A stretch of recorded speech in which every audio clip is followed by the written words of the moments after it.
तसं बघायला गेलं तर आपल्याला सर्वांना माहिती आहे सेलिबी नास कंपनी आज गेली 16 वर्षे एअरपोर्टला काम करत होती आणि भारतीय कामगारांनाही मान्यप्राप्त विनंतीची होती. 3,700 कामगार आपले म्हणजे व्हाईट कॉलर आणि ब्ल्यू कॉलर असे म्हणून 3,700 कामगार टोटल होते आपल्याला. आता ज्यावेळेला हा जो प्रसंग आला त्यावेळेला मियालने आमच्याबरोबर डायरेक्ट कॉन्टॅक्ट सुरुवात केली आणि त्यांनी विचारलं की होतं ती परिस्थिती कशी हँडल करायची आपण. आणि मग आम्ही खरंच टेन्शनमध्ये होतो की येणाऱ्या नवीन कंपनी असतील ती कंपनीबरोबर ती एअरलाईन्स कशी टाईप होणार, त्यानंतर मग जो पगार आहे जो 16 वर्षानंतरचा पगार तो राहणार की नाही. कारण का नवीन कंपनी जेव्हा येते तेव्हा ते मिनिमम वेज देते कामगारांना. मग तो टेन्शन आम्हाला खूप होतं. परंतु ज्यावेळेला मियाल मध्यस्थी करून एअरलाईनची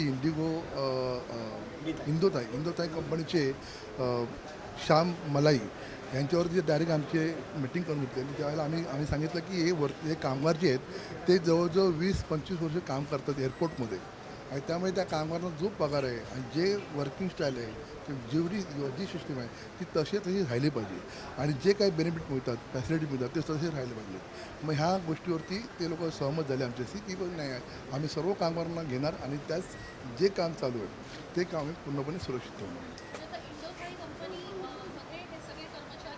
मग कार्यरत होणार झाली सुरुवात झाली. म्हणजे आता ज्यावेळेला आपला निर्णय झाला म्हणजे 15 तारखेला 15 मेला त्या रात्रीपासून दुसऱ्या सकाळपासून म्हणजे 16 तारखेपासून जी काही कंपनी त्या 3 दिवसात त्यानं टाईम पिरियड दिला होता सेलिबीला की तोपर्यंत पासेस बनवले होते. ते पासेस आपण रविवारी तो सर्व म्हणजे सोमवारी पूर्णपणे पासेसचं सर्व आपण पूर्ण केलं.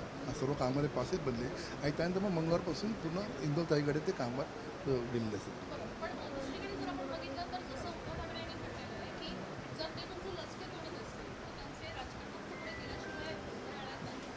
नाही बरोबर आहे ना की एक लक्षात ठेवा राजकारण म्हणजे काय माहिती आहे का की ज्या पद्धतीने आज बघा हा जो निर्णय झाला आहे भारत सरकारनं घेतला आहे तो आम्ही त्याचं स्वागत केलेलं आहे. परंतु जेव्हा नवीन कंपनी येते ती कंपनी आता आम्ही ह्या कंपनीला घालून टाकलं.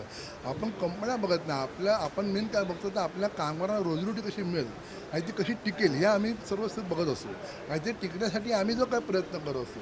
मग तिथे उगाच राजकारण करून त्या लोकांमध्ये आता आम्ही कंपनी घालून टाकली तर हे बरोबर नाही. तर त्या वाक्याला आमचं ऑब्जेक्शन आहे. ही कंपनी घालून ठीक आहे परंतु आता नंतर जे काय होणार आहे एवढी लोकांचे रोजगाराचा प्रश्न निर्माण होणार आहे की ह्या लोक आज 15-16 वर्षांचा हा पगार जो असतो तो मिळणार आहे की नाही हे खूप महत्त्वाचं असतं. ती मोठी कामगिरी भारतीय कामगार सेनेने हे लक्षात ठेवलं आणि ते मिळवणे आम्ही यशस्वी झालो. त्यामुळे आम्हाला आज आम्ही उद्धव साहेबांचं आभार व्यक्त करणारे सर्व कामगार इथे आले. थँक्यू.